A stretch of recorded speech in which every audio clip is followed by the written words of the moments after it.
दोस्तों, आपका स्वागत है हमारे YouTube channel teaching video SR में।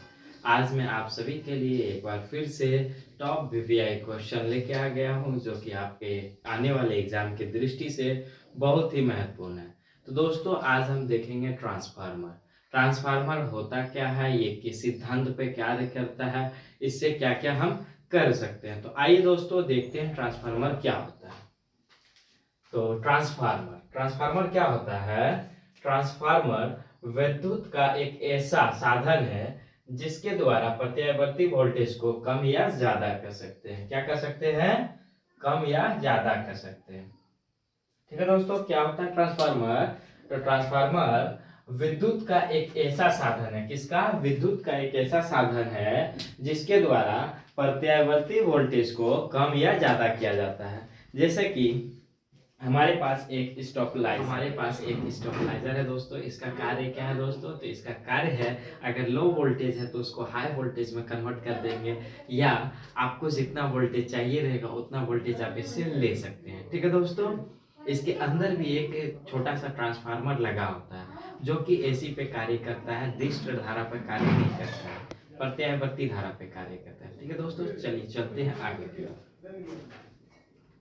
ठीक है, अब हम देखेंगे क्या होता है सिद्धांत। इसका सिद्धांत क्या है दोस्तों? तो इसका सिद्धांत है, यह अन्योन्य प्रेरण पर कार्य करता है। इसका सिद्धांत किस पर आधारित है? अन्योन्य प्रेरण के सिद्धांत पर कार्य करता है। यह परावर्ती धारा के साथ ही कार्य करता है, दृष्ट धारा के साथ कार्य नहीं करता है। यानी ये AC के साथ ही कार्य करता है, DC धारा के साथ कार्य नहीं करता है। और अन्योन्य प्रेरण क्या हो गया दोस्तों? तो अन्योन्य प्रेरण ये होता है कि एक कुंडली में अगर हम विद्युत धारा प्रवाहित करते हैं तो दूसरी कुंडली में भी धारा प्रवाहित हो जाता है। जैसे कि हमारा ट्रांसफार्मर में भी दो कुंडली होता है। अगर एक कुंडली में हम धारा प्रवाहित करते हैं तो इसमें क्या हो जाएगा, चुंबकीय फ्लक्स में परिवर्तन के कारण दूसरी कुंडली में भी धारा प्रवाहित हो जाएगा। ठीक है दोस्तों, आइए चलते हैं इसके प्रकार कितने प्रकार के होते हैं दोस्तों? तो ये दो प्रकार के होते हैं। कितने प्रकार के होते हैं? तो ये दो प्रकार के होते हैं। कौन कौन? तो ऊंचाई ट्रांसफार्मर क्या होता है? ऊंचाई ट्रांसफार्मर ये क्या होता है? जैसे आपको नाम से ही पता चल रहा होगा, ऊंचाई ट्रांसफार्मर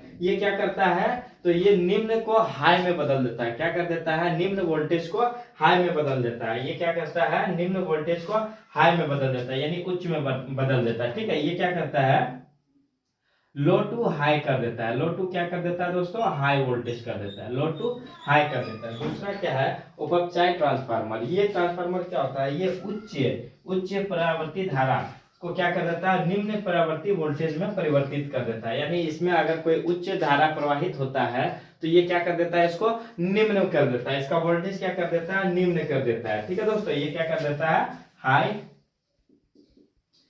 हाई टू लो कर देता है। ये क्या कर देता है? हाई टू लो कर देता है। ठीक है, और प्रथम में क्या होता है, यानी उपचाई ट्रांसफार्मर, इसमें क्या होता है कि इसमें जो घेरों की संख्या है ये क्या होता है? इसमें द्वितीयक में ज्यादा होता है। ठीक है, प्रथम में घेरों की संख्या क्या होता है? कम होता है, और द्वितीय कुंडली में इसकी घेरों की संख्या क्या होता है? अधिक होता है। और ये अपचाई ट्रांसफार्मर में क्या होता है? इसमें क्या होता है कि प्रथम कुंडली में घेरों की संख्या ज्यादा होता है, और इसमें क्या होता है? द्वितीयक में कम होता है। ठीक है दोस्तों, चलिए चलते हैं ट्रांसफार्मर की बनावट। तो ट्रांसफार्मर की बनावट कैसे होता है?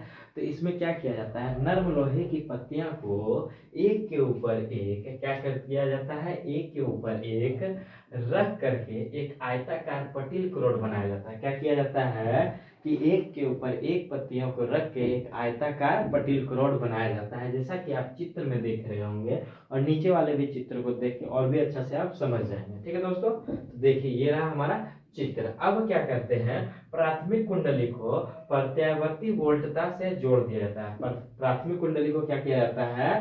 प्रत्यावर्ती वोल्टेज से जोड़ दिया जाता है, प्रत्यावर्ती वोल्टता स्रोत से जोड़ दिया जाता है। ठीक है दोस्तों, अब एक क्वेश्चन आपके मन में भी उठता होगा कि इसको जो है आयताकार ही क्यों बनाया जाता है और पटील क्रोड क्यों बनाया जाता है। ठीक है दोस्तों, एक क्वेश्चन ये भी उठेगा कि आयताकार पटील क्रोड ही क्यों बनाया जाता है। तो आयताकार पटील क्रोड इसलिए बनाया जाता है ताकि जगह कम लगे, और इससे क्या होता है कि एक भंवर धारा उत्पन्न होता है। क्या होता है? भंवर धारा। ठीक है दोस्तों, क्या होता है?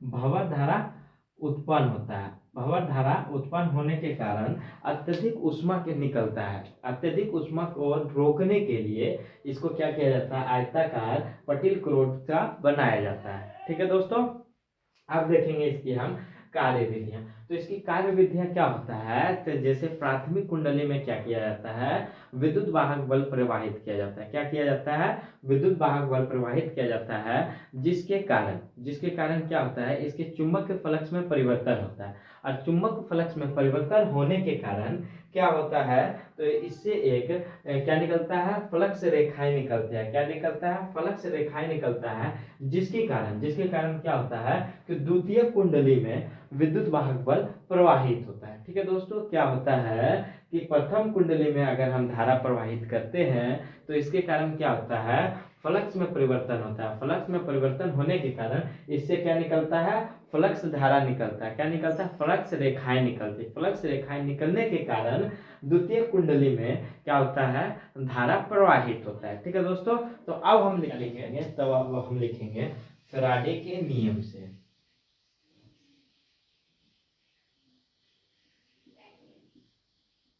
फैराडे के नियम से, फैराडे के नियम से।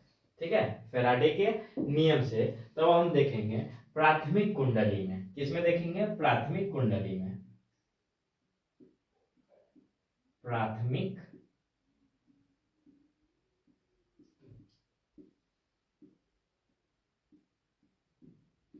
प्राथमिक कुंडली में।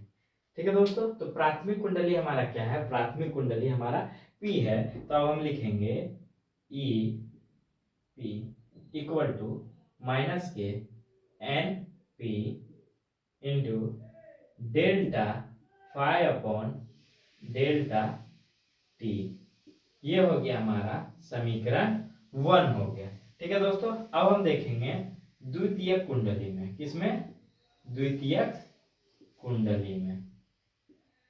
द्वितीय कुंडली में, तो द्वितीय कुंडली हमारा क्या है, द्वितीय कुंडली हमारा है एस है। ठीक है, तो लिखेंगे E S equal to minus K N S delta five upon delta T. ये हो गया हमारा समीकरण 2 हो गया। अब हम क्या करेंगे इसमें, अब हम इसको समीकरण 1 और समीकरण 2 को भाग देने पर लिखेंगे समीकरण समीकरण 1 तथा समीकरण 2 को भाग भाग करने पर।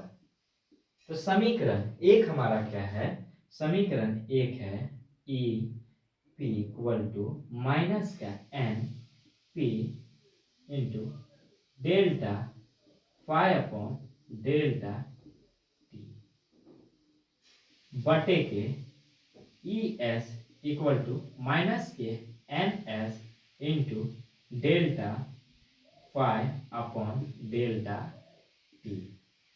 अब दोस्तों इसको क्या कर लेंगे, जो जो मिल रहा है उसको काटते जाएंगे। माइनस से माइनस खत्म हो गया, कैंसिल हो गया।